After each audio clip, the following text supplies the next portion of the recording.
Men Yodgor Obodov, Chirchiq shahridan kelganman. Yoshim 56da. Tayanch harakatlarim siz juda qiyin bir kishiga muhtoj bo'lib yuraman. Hozir mana 9-kun kelayotganimizga alhamdulillah ancha yaxshiman. Doktor Doğan Sarı sharofatlari bilan ancha ishtahalarim ochilgan, uyqum yaxshilangan. Qayd qilardim tinimsiz, har 2-3 kunda qayd qilardim. Tong o'tirishim qiyin azob bo'lardi.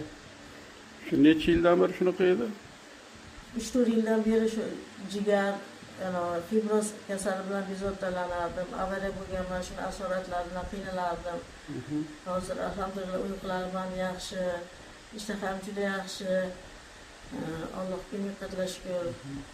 Baraka topsinlar doktor aka. Shuni kelganingizdan bir kundan keyin qayd qilish to'xtadi. Ha, birinchi kun bir qo'zg'aldi. O'shandan beri umuman qayd qilganim yo'q. Allohga minnatlar shukr. Alhamdulillah. Juda azob edi menga tong o'tirish. Xo'jayinim ham, nevaram ham bezovta bo'lishardi meni deb, ular uyqudan qolishardi.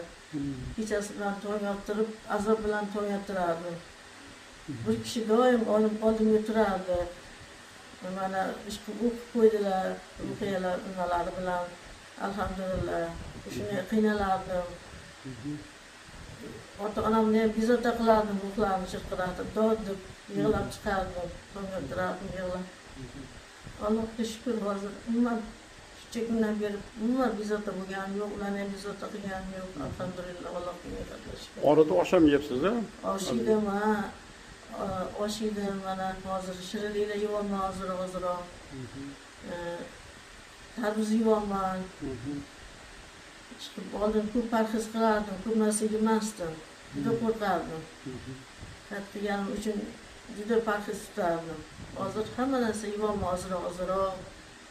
Yaxshi, umuman qayd qilganim yo'q, Allohga minnatlar shukr.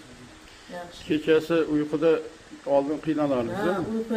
Uyqum qochib ketardi, uyg'onib ketardim, ham og'riqlar bo'lardi. Uyg'onib chiqardim, bir nevaram, bir xo'jayinim masaj qilib chiqishardi, uxlagunimgacha masaj qilib o'tirishardi, tong o'tirishim qiyin bo'lardi. Hozir yaxshi, Allohga shukr. O'zim uxlab qolaman. Biroq bezovta qilmayman bularni oldingidek. Yaxshi. Alloh taolo shunaqa mehribon zot, Allohimga behisob beadad shukronalari bo'lsin. Qarang, Alloh taoloni shifoyi komila, shifoyi a'lo ato etgan bo'lsa, mana g'oyibidan necha yillik kasallaringizga ham Alloh o'zi g'oyibidan yengillik berib, bundan buyog'iga ham o'sha asoratlari bilan to'liq tuzalib ketishingizda Allohning o'zi madadkor bo'lsin. Allohimga behisob beadad shukronalari bo'lsin. Alloh